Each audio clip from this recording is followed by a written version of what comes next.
story is one of real transformation, the kind that moves your spirit. He is truly the epitome of an overcomer, and not just an overcomer, but someone who is a thriver, who is a warrior who has come out unscathed, and he is proof that your past does not define your future. Building a true empire as a digital marketing expert, realtor, chef, and so much more. But more importantly, he is a devoted father who has decided that his sons will lead a vibrant, thriving, abundant, and successful life. And with that being said, welcome to the Power Transformation Podcast. I am your host, Alethea Felton, and I am so happy to have you here. Whether you are new to our family or one of my loyal listeners since the beginning, I am truly grateful you're here. We are all about rising strong, and this conversation with Julius Elmore is exactly that. But before we jump in, I want to remind you to follow or subscribe wherever you're listening. And yes, we are also on YouTube now. So as we continue to do these episodes, if you want to catch these powerful moments on screen, head over and hit that subscribe button and be sure to get your notifications there. By the way, I'd love for you to join my email community. While my website, www.aletheafelton.com, is getting a makeover, you can still go there and sign up and be the first to know about all things happening with events, updates, speaking engagements, and exclusive tools to help you thrive.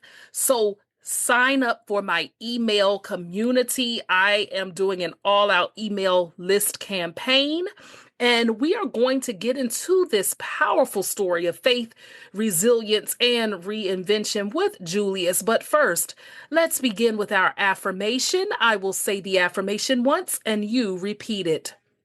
My faith, purpose, and resilience shape the future I choose to build.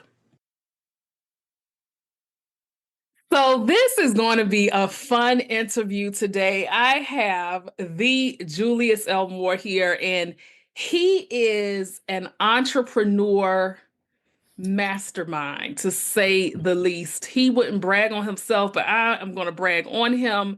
He is absolutely doing the thing with changing the lives of so many people around him through his real estate company, but he's done so much more than that. And so, Julius, I'd like to welcome you to the Power Transformation Podcast. Thank you. I appreciate it. Thank you for having me. I'm excited. Indeed. Yes, and I am excited too. And on a more personal note, I'm just very grateful for how we connected. Julius is a longtime friend, well-respected friend of my boyfriend slash partner slash man. And he told me about Julius, this absolutely amazing human being. And I'm glad that I've gotten to connect with you, Julius, in learning about you through my love. He spoke highly, and I think it says something when men can pour into other men. And so he kept telling me I had to get you on the podcast. And so I'd like to just start with just a lighthearted icebreaker question, Julius, so that we can learn more about you. And that question for you, Julius, is if you could choose one planet outside of Earth to travel to, okay, what would you take to that planet and why? What would I take? Hmm. Oh, and the planet doesn't have to be in the Milky Way galaxy. So if you were to travel to any planet outside of Earth, what would you take with you? Say hypothetically, you could take anything with you from Earth. Is it What? just one thing? Yeah, one. One thing? Yup, one Oh, thing. I would say It's funny because what I'm gonna say now, I probably wouldn't even have said a few years ago. Mm, I would actually say my Bible. really? Yeah. Tell us more. Because I'm going into somewhere that is unknown, and I know I'm going to face challenges. I know I'm going to need to be mentally prepared, and I know I'm gonna need something to rely on other than myself. Mm, And I feel like now where I'm at, that would be a good tool for me. mm. And more importantly, you're gonna make sure those aliens are saved, sanctified, and filled with the Holy Ghost. That's what you're gonna do too. So, hey, man, that's you, brother. Let them know the Lord. Let them know Jesus. You don't know. They might already. I don't put nothing past our God, Right. but they might know Him in the pardon of their sins. But then again, they may not. No, seriously, all jokes aside, you know how much I love the Lord. And to hear you even say that, although I make light of it, that is a different answer. I wasn't expecting that, but I'm glad that you gave it because for you to say that you will need to depend on a power higher than your own. And just the fact that you're going to need guidance along the way because you're going to unknown territories. Julius, that's something that you do in terms of helping people. You help unlock a world for them. Going into something unknown, sometimes dealing with people who are buying homes or property or land, any type of real estate for the first time. And so you are their roadmap, you are their guide. And before we dive into the journey of what you do, tell me this: who is Julius Elmore? Julius Elmore is a father, a son, a brother, a friend, a disciple. Mm, hmm. That's who Julius Elmore is. Like what he does is make people feel loved. Mm, He is a real estate agent. Julius is a digital marketing looking to be a motivational speaker. Yeah, in a yeah, nutshell. yeah. In a nutshell. And I see how you didn't mention your culinary prowess, but That too, that too. y'all, That this is it's man. funny enough because that's my degree. That's my degree. I'm like, dang, this brother got a lot going on, but I'm not mad at that because of the fact, you are living life fully and abundantly. And if someone were to see you, they would say, wow, look at everything he has going for him. But keeping in alignment with this show's overall theme and mission, the Power Transformation podcast is that every guest that I've ever had has some type of a story, some type of a pivot, transformation, a challenge, or something. And Julius, where you are now was not always the case. And so take us back a little bit to your upbringing. Where are you from? And what did you, first off, enjoy most about your childhood? Well, I'm from New York. I lived there a long time. Like, let me backtrack actually, Mhm. because for the largest part of my life, I just knew up and down I was born in Yonkers, New York. Come to find out, I was born upstate in Beacon, but it was very short. Hmm. And then we moved right back down to the city. So when I found out, I was a little upset. But it's Ah, okay. It's okay. oh my goodness. No, but Wow. but I love it all though. Like, because obviously when you're younger, you really don't know the situation that you're born into. Hmm. All you really know is just what you're, experiencing. So I didn't know that we were growing up in poverty. I didn't know that my parents were on drugs. I didn't know these things. All I knew was that I had my brothers here. I did have my mom and dad regardless of what they were going through. Mhm. And yes, there was like a point in time where they separated. And like I said, I obviously back then didn't realize the magnitude of what was going on. But because of like those things, it did cause me to wind up in group homes, not just me, but my brothers as well. So it Wow. wasn't just a me thing. And Mm. we were dealing with, some physical abuse and verbal and, things like that. So that's something that we actually thought was normal. And granted, Mm. God bless, my mom did pass. And me and my brothers would laugh and joke about it. But as far as like, let's just say the physical abuse, we could tell what you got hit with by the scars. Interesting. Interesting. Wow. Pause there. I'm going to come back to that. Despite the tumultuous times that you had occasionally during childhood, what's a bright moment of your childhood? What's something that you can look back on and say, in spite of all I went through, this actually was something fun or brought joy to me? Funny enough, the same family. Yeah. Yeah, I Mm. remember going to the parks and having cookouts and Mhm. going to the zoo and different things like that, and it's funny because we were going to the parks and eating spice ham sandwiches and bologna Mhm. sandwiches because we didn't have any money, but I didn't know that. Mhm. I just knew that we were having a good time. I just knew Yeah. that my mom was here, my grandma was here. I just knew that family was there. Wow.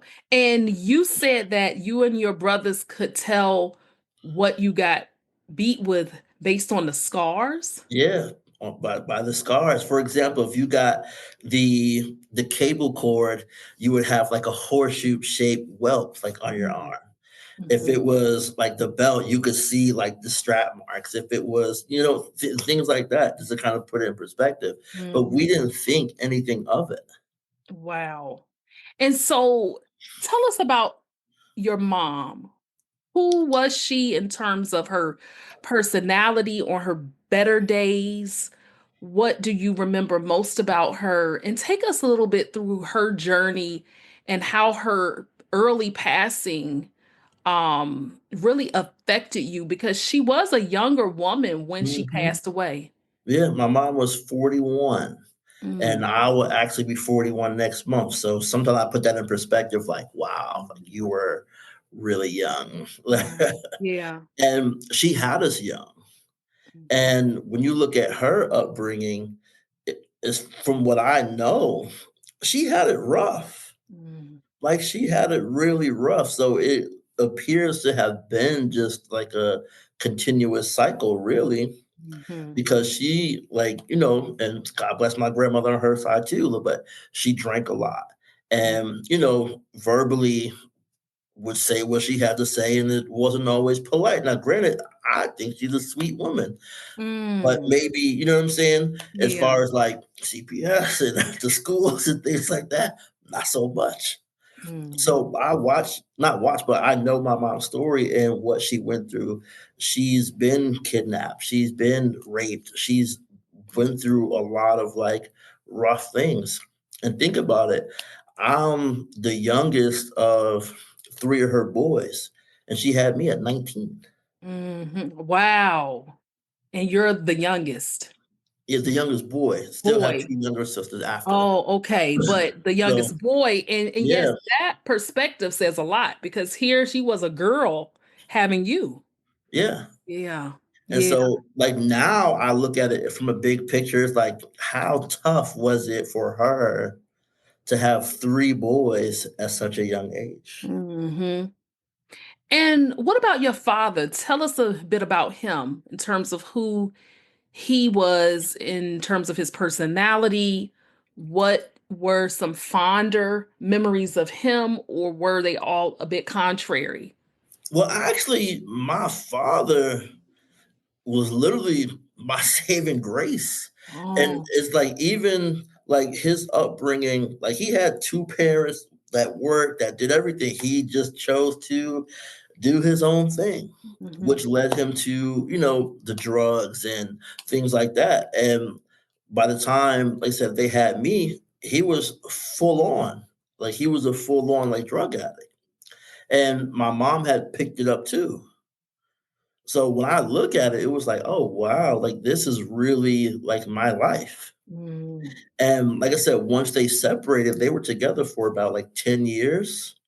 And like I said, once they separated, my dad always made it a point to do his best to be there. Mm. So even when I was in the group homes and in the hospitals, like he would travel hours to come see me. And there was a point in time where he didn't know where I was because I was in the system. And for when once he found out, like I said, he did everything that he could to make sure that he was there. And in order for him to pull me out of that environment, he had to make sure that he cleaned himself up. Mhm. Mm. Because at the end of the day, it's a no win, not just for me, but for my brothers as well, if nobody's clean. And Mm. so, by the grace of God, after 25 years of heroin and everything else you can name under the sun, he went cold turkey. My goodness. Wow, Julius, that is incredible. And I wanted that background on your parents specifically because oftentimes experts will say that we are shaped in terms of our core identity by what happens in our childhood. And I also carry it a step further in saying that our past does not necessarily predict our future, but that we Not at can all. choose to make different choices and different ways of being. And so, for you, Julius, you speak about how you were put into the system at a young age and in group homes and hospitals and things of that nature. Talk to us about how being in those types of environments that are often associated with turmoil and pain actually help to shape your identity in becoming the man you are today. It's wild because my dad got custody when I was 10. And so to think of how long I was in the system prior, it's mind blowing, especially now that my son is getting ready to be 9. Mm, And I look at him like there's no way mm. I could ever picture him in that situation, yet here I am. Yeah. Wow. And those situations for me, it was wild because there were times when I would see people's parents coming to visit or different things like that. And I would wonder, like, wow, like, where's mine? And even knowing when I was actually, I never forget the day when I was going into the hospital for the first time. I had a situation at school that kind of basically spiraled into like everything else. It was like, oh wait, because me and my brothers have different last names. So it was like, oh wait, that's your brother? The one Oh. that had the whelps and the this to this? Oh, we need to investigate what's going on at home because you have this, and then this is happening, and then this. And so, long story short, my mom was like, you know what? This is too much. We're going to take you down to the hospital, have you evaluated, this and a third. And I remember sitting there with the lady, and after we wrapped up our meeting, Mhm. our like one on one, they went to my mom and grabbed my bag, and they were like, yeah, you're going to be staying here. Mm. And I threw a fit, like, what? Yeah. And Mm. I'm not gonna lie, for a while I did resent my mom, and 'cause I'm like, you gave up. And that's kind of how I took it. And now I'm going into a place where I don't know anybody. It's this and this. Wow. And I was there for nearly a year and never left the ward. We had school there, everything. My goodness. How old were you then? Let me Approximately. see. I had to be You had to almost, be young. yeah, I was Very young. young. I was young. Mm. Close to like maybe like 7. Oh my gosh. Yeah. You were practically first, second grade. Yeah. Oh my Lord. Wow, Julius. How did you mm, how how how did you attempt in that year to find a sense of belonging, or is it something that just never came? To be honest, it was I really believe like God blessed me with such an outgoing personality Mm, that it was easy for me to make friends. It was easy for me to get with the staff and different things.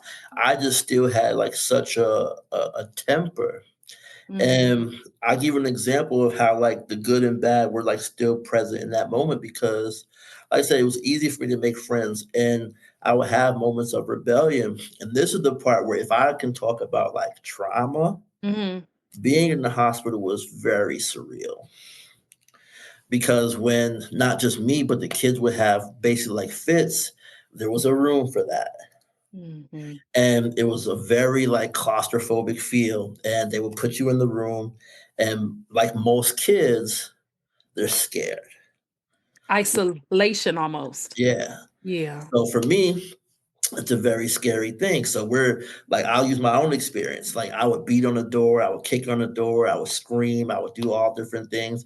And then you would see the orderlies or the nurses or whatever line up. And it was always five. When you see them line up, you just know what's going to happen. The first two get your arms, the second two get your legs. The last one is bringing in the bed to strap you Wow. down and then Mhm, tranquilize you. And then you wake mhm, up right back on the floor. mm, So mm. those were like some of the things that I dealt with while I was in there. Mhm. And the reason I have some familiarity with it is my father, he worked for many years as a psychiatric counselor, and he spent a bulk of his career with child and adolescents. And it's so interesting, Julius, how over the years even growing up, I wasn't exactly sure of everything he did on his job, but I know even as an adult, there are people, one person in particular who's grown now, has her doctorate, has grown kids, grandkids now, and she considers my father like her father because in the hospital, he genuinely cared despite a lot of the trauma that she, as well as other kids, experienced. And so, for you to say how your father, this male figure, came into your life when you were approximately 10, how did you process that when you finally knew, okay, I have a way of getting out of this system and my daddy has come back for me? Well, here's the thing. Like, I know we say like come back because I finally got custody, but even when he was like getting clean, he would do his best to be there. Mm. So that's kind of what made me see. And then it So was, you knew that you had them. yeah. But Yeah. here's the thing: is like he didn't initially get me right away Mhm. because you would think that, and we still talk about this sometimes, me and my dad, Mhm. because the situation that I came from, like with my mom, after it, like everything was said and done, they sent me back to my mom. Oh, Yeah, wow. They sent yeah, you. they sent me Okay. right back. That's a whole other episode. Oh Yeah, my yeah. gosh. So that's when my dad really started to go hard because he knew that after all of this that I had been through and him being the main one to come back and forth and this and this and this, you would think that once it was all done that I would go with him. Wasn't the Yeah. case. And this by no means, this comment I'm about to say is by no means Right, disrespect right. to your mom, but it makes you wonder why put somebody back in the environment that made them sick in the first place. Yeah, and that's what me and my But dad talk about. yeah. He was like, he was so upset because Oh, my brothers, like I said, one of my brothers passed, one of my brother, mhm. two of them actually Yeah. wind up going to prison for a long stints of time. So that's a whole other thing. But Yeah. those were the results of what was going on. So, Mm, like you said, why would the system send me back exactly. into that? Exactly. And thankfully he fought for you He and you did. knew that that he fought and he fought and for the courts to side with him, that says a lot because we know how the court systems even now in 2025 often side with the women. And that's just the reality of it, of how our system works, but especially back then in the 80s and 90s and things Mhm. like that, they sided with the moms all of the time, Right. more often than not, even if a father legitimately had just cause to have the child. And so I want to fast forward some because you continue to learn and grow more about yourself in childhood into early adulthood. But one thing that I want to announce, Julius, is that you're a veteran, and we need to really talk about your military service. How do you go from this upbringing of this child who just really is crying out for help and really needs the help and support, ends up with his father, but then ends up serving the country? How in the world did that happen? Well, that story is also funny. So I had some friends that were, getting enrolled and different things like that, and wasn't really my thing at first. Obviously my friends that were enrolled were like, "Yo, you should join. You should join." And I thought about it. I had went to like the MEPS program and met with people and this.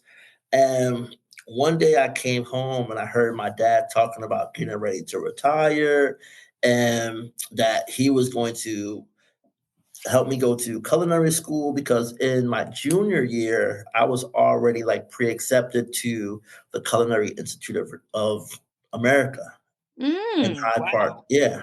Wow. So the senior year, it was kind of like almost a no-brainer because I was still going to tech school. I was an honor student in tech school as far as like cooking and things like that. And like I said, once I heard my dad talking about retiring and helping pay for me go to school and this and this, I was like, I think I'm gonna join the military so he don't have to worry about the extras and don't have to worry about me.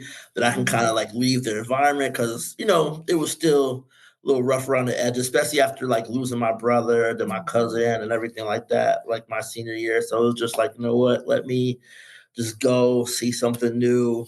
And that's what I did. That's what really led me to go to the military. And what branch did you join? Yeah, I was in the Navy.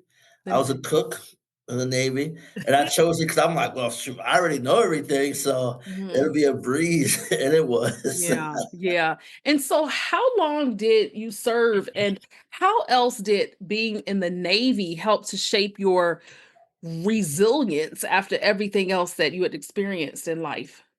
Well, believe it or not, I was very rough around the edges of the Navy. Mm. Very. Oh, it wasn't always good. You It wasn't always you good. Like when you look at like I didn't look at it obviously until I got out. And then it was like, okay, I was a young kid dealing with a ton of trauma, Mm, a ton. And then once I got stationed in Japan, not only was I a kid with trauma, now I'm a kid without family. mm, And naturally, I embraced it like going to a group home or going to this or going to that. So it felt familiar in a way where it's like, okay, I have to rely on friends and make these friends my family. mhm. And being that I was a cook, it made work not feel like work because I already knew what to do. Okay. And the thing is, with me dealing with so much trauma, it really caused me to like I was already a fighter. It it turned me into more of a fighter when I was overseas, which landed me into a lot of trouble, Mm, which I feel like was still a blessing because it showed me the power of mentorship.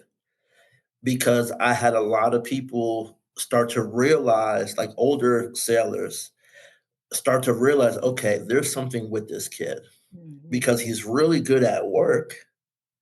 It's just something happens when he leaves work. And that's when they started to kind of embrace me and help me and show me like different ways to do things. I started taking anger management. I started taking Oh. like different things, and I even attempted because my dad would have us like go to church a lot, so I even attempted to like go to church. It didn't stick, but I tried. Mhm. And when I was overseas, we had went out to sea. My mom had passed, and Oh, you yeah, were at sea then. Yeah, so I didn't find out anything until after the funeral. Oh my gosh, Yeah, because they couldn't contact you. yeah. So Oh that my. yeah, so that really opened up a whole new, like, dark side of me, and Mhm. it was bad. Because now we're dealing with, like I said, years of trauma and this, and for me, it was more to it than just losing my mom and not being able to say goodbye. It was the fact that I didn't know she was sick. Mm. And just some context, my last time I had been on leave, I actually went to her house to visit. She wasn't Oh. home. Nobody told me that she was at the doctor's because they didn't want me to be, riled up. And so Mhm. I waited, I waited, I waited. And she lived like literally like right next to the train station, like literally walking distance. So I'm like, well, I'm about to head upstate and go visit some more family. Then I'll catch her on my next leave. And so I'm literally standing at the train station. My brother comes running, like, yo, mom's home. Come on, see mom. I'm like, bro, I waited for like hours. Like, I'm good. You didn't go back. I didn't go back. Oh, Julius. Oh my God. Yeah. Oh man. Ooh, I wasn't expecting that. Jeez. You never Mhm. saw her again. Nope. Mm. Whoa. Now look, audience, I'm gonna tell y'all when I do these podcast screenings, I tell my guests just tell me enough. I don't want to know everything because I like to be in the moment. Hey, I didn't expect that. Wow. So Hmm. I can see how you had to really work through that. And I Yeah. don't know if you ever get over it. Maybe you learn how to. Yeah, you learn how to deal with it, like I said, because it was still fresh. It was still like maybe just a year and some change after my brother. Yeah. So it was still fresh. And this is why I tell people now, it's making me a little emotional now, but it's okay. Mhm. But Yeah, that's I fine. tell people to Mm. grieve Mhm. because that's what turned me into like the person I didn't want to be. Mm. Because I had never grieved for my brother, I had never grieved for my cousin. And then when I heard about my mom, I Mm. broke down, but then I compartmentalized. Mm. Yeah. And then I just turned it into anger, aggression, like dysfunction, chaos. I became chaos. Mm. Chaos in human form. Yeah. Like, So, go ahead. so how did you break free from that chaos, Julius, and leading you now into this digital marketing expert, this realtor, this father who's raising his sons to be upstanding boys who will grow into incredible men who don't have any ounce of the past life that you had. It's wild. Yeah. I'm telling you, it was literally like nobody but God, and just Hmm. putting right people in my path that were willing to pour into me. And really, another part of it was seeing the results of people that were following me when I was in chaos Mm, and watching them now like go to jail, like get in trouble, like do different things. I'm like, oh my God. Oh my God. mhm, And it was like, okay, this was me kind of like rewriting my wrongs, my story, and not just my story, but helping people to rewrite theirs. Even in doing that, though, it still for me wasn't necessarily like focusing on God. It was just focusing on like getting a little bit better, getting a mm, little bit better, and watching that compound. mhm, I started to well, I always read. I started to change what I was reading because everything I was reading and watching, I would no shade to Zane and Eric mm, Jerome Dickey and Sister mhm. Soldier Yes. I understand. Yeah. Yeah. but then I would watch like all the like gangster DVDs and everything that was, a part of like the drug world and this because like I said, after I got out of the military, I sold drugs for a long time Hmm. because like that was my game plan. Cause it was like, all right, what do I want to do? I'm still in rebel mode. I'm still gonna just do what I want to do and not care who I offend, not care who I hurt. Is like that's where I was at until, like I said, I start having these revelations and talking to my friends. And I never forget the day me and some of my friends, we used to like literally mastermind like crime. Hmm. Hmm. And one day it just hit me and I'm like, if we're smart, and I'm like, there's no way we can sit this long to figure out how to do something wrong. Mm. And Yeah. it just didn't make sense to me anymore. And it was just like, if we're smart enough to do this, let's just start like businesses. Let's just like do. And it was literally like that switch because I've always been an entrepreneur, hustler, this or this. Hmm. And my thought process was like, it takes the same amount of time and effort to do this as it does to do this. And with this, you can sleep better. Mm. And that was my main thing to be, if I'm truly, truly like to the core, sleep was my main thing.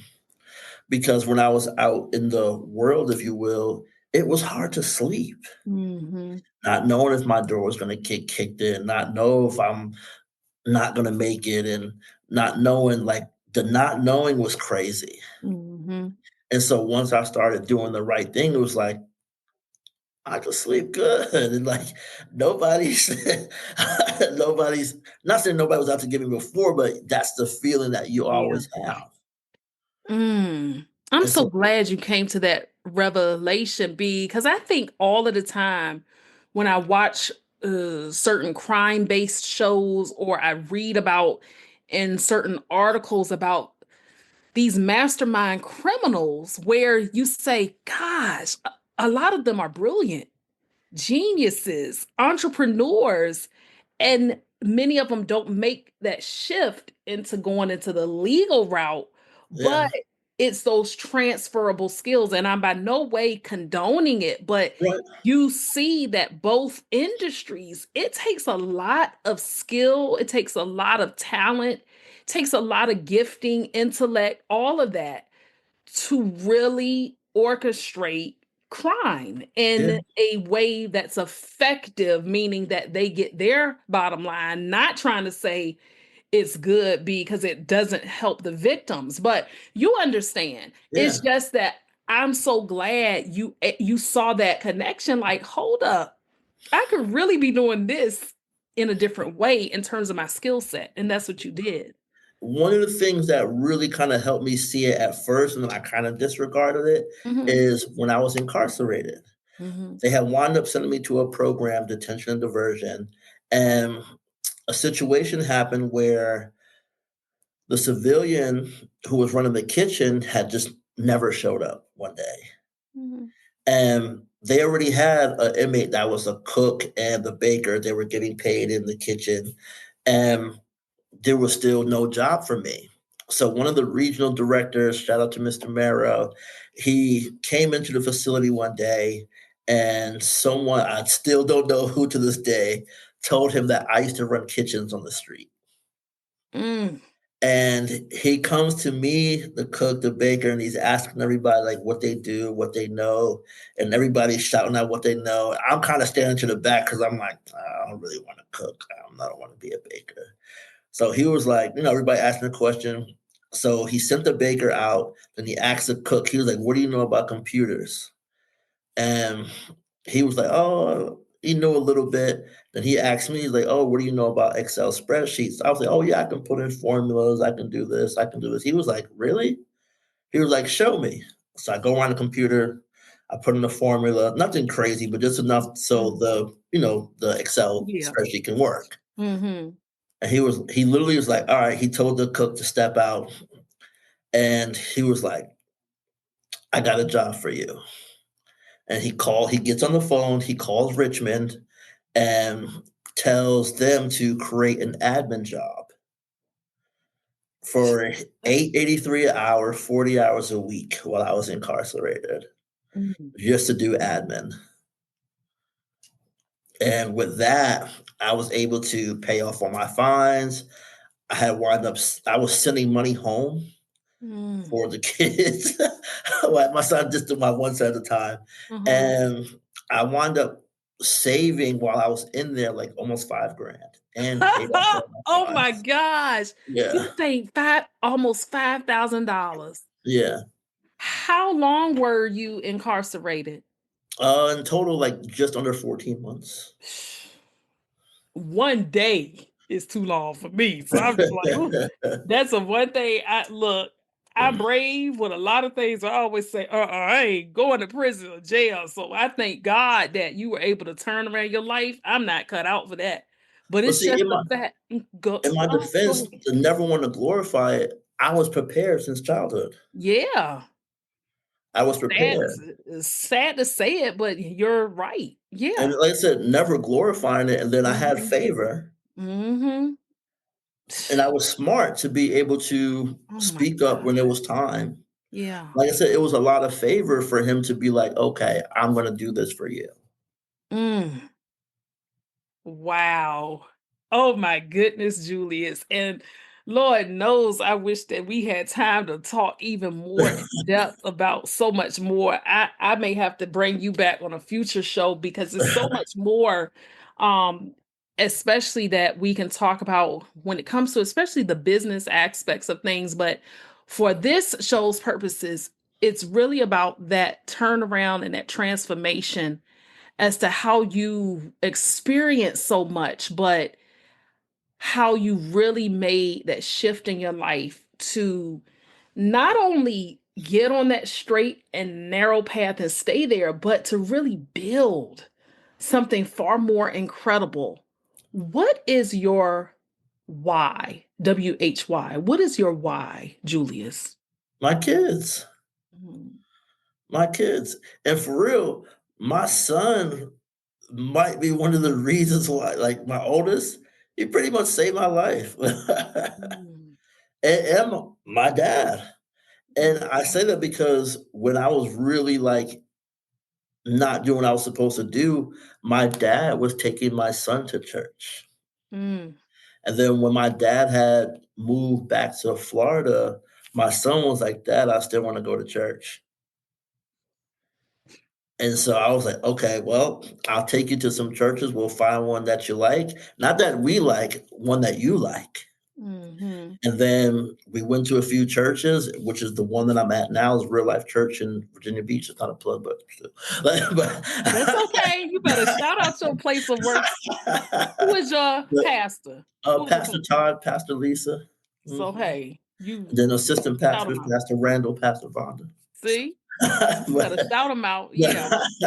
but my son, halfway through the first service, he turns around and goes, Dad, this is the spot. Mm, And I was like, you sure? I'm like, what makes you say that? And he goes, there's a lot of love here. mm, And I was like, okay, well, this is it. And like, I went down to context, I went down to my dad's house in Florida before then and went to a prayer on a Thursday night. And that might have been like the first time as an adult I really understood God's presence. mm. And that's when I was like, okay, Yeah. okay. Wow. And okay with that, Julius. And oh my gosh, this has been absolutely amazing. And you are located in the Hampton Roads Tidewater area of Virginia in case someone is looking Mhm. for a home or a property. And I will be sure to put all of your info there. I was going to try to bring this back to the real estate thing, but I think where we landed is where we were supposed to be. And so, in closing, Julius, my question to you would be, suppose that someone is listening or watching this and they have had, especially a man. I know that you serve everybody, but in terms of this area in question, if there's a man right now that's either at a crossroads in his life or they have experienced such trauma, maybe not exactly like yours, but just a heaviness in their spirit. They're at a crossroads. They want to pivot. It just seems like they've had hard knock after hard knock after hard knock. And they might not even be young men anymore, not in their 20s, but maybe 30s, 40s, and just don't know how they're going to shift and move, although they see something greater for their life. What would you say to him to keep that man to not only keep going, but to take the actions needed to get to where he needs to be? First, I would say, obviously, pray. Mhm. Do your best to build a relationship with God. Second, understand emotional intelligence and how to navigate your emotions. And that there's other things out there besides like anger, fear, depression, anxiety. Like, master your emotions and learn to find peace regardless of the situation. Mhm. That's what I Mhm. would say. Julius, your sons, all who know you and love you, have so much to be proud of. I'm so glad that you chose to continue to make the best out of your life and said, I know that I'm worthy. I know that I am valuable. I know that God created me for purpose. And I continue to just hope and pray nothing but the best for your life. And it has truly been an honor having you as a guest on the Power Transformation Podcast. Thank you so much. I appreciate it. Thank you for having me. I really enjoyed myself. I really enjoyed the conversation also.